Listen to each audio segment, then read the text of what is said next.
പൂക്കാട് ഭാഗത്ത് വീടുകളിൽ കവർച്ച നടത്തിയ 3 പേരെ പോലീസ് അറസ്റ്റ് ചെയ്തു.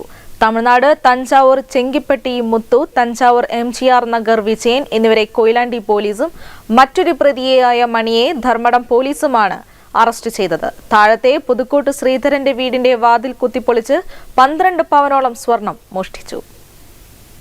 കൊയിലാണ്ടി പൂക്കാട് ഭാഗത്തെ വീടുകളിൽ കവർച്ച നടത്തിയ 3 പേരെ പോലീസ് അറസ്റ്റ് ചെയ്തു.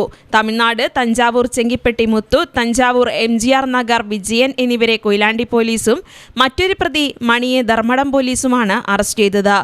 പൂക്കാട് താഴത്തെ പുതുക്കോട് ശ്രീധരന്റെ വീടിന്റെ വാതിൽ കുത്തിപ്പൊളിച്ച് മോഷണം നടത്തിയതുൾപ്പെടെയുള്ള കേസിലെ പ്രതികളാണ് ഇവർ. തമിഴ്നാട് പോലീസുമായി ബന്ധപ്പെട്ട് അന്തർസംസ്ഥാന മോഷ്ടാക്കളുടെ വിവരം ശേഖരിച്ചാണ് പ്രതികളിലേക്ക് എത്തിയത്. ഫോൺ ലൊക്കേഷൻ വഴി തേഞ്ഞിപ്പാലത്തുള്ള താമസ സ്ഥലത്ത് വെച്ചാണ് 2 പേരെ പിടികൂടിയത്. തമിഴ്നാട്ടിൽ ഇവർക്കെതിരെ 20-ലധികം കേസുകളുണ്ട്. മാസങ്ങൾക്ക് മുമ്പ് തിരുവങ്ങൂരിൽ അടച്ചിട്ട വീട്ടിൽ നിന്നും സ്വർണം മോഷണം പോയ കേസിലും പ്രതികളാണ്. ബുധനാഴ്ച അർദ്ധരാത്രിക്ക് ശേഷമാണ് ശ്രീധരന്റെ വീട്ടിൽ നിന്ന് 12 പവനോളം സ്വർണം മോഷ്ടിച്ചത്. പൂക്കാട് കലാലയത്തിനടുത്ത് കിഴക്കോത്ത് നിതിന്റെ ബൈക്ക് കൊണ്ടുപോയിരുന്നുവെങ്കിലും വെങ്ങളത്ത് വെച്ച് വ്യാഴാഴ്ച രാത്രി തിരിച്ചു കിട്ടി. മറ്റൊരു വീട്ടിൽ മോഷണ ശ്രമം നടന്നുവെങ്കിലും വീട്ടുകാർ ഉണർന്നതിനാൽ മോഷ്ടാക്കൾ രക്ഷപ്പെട്ടു.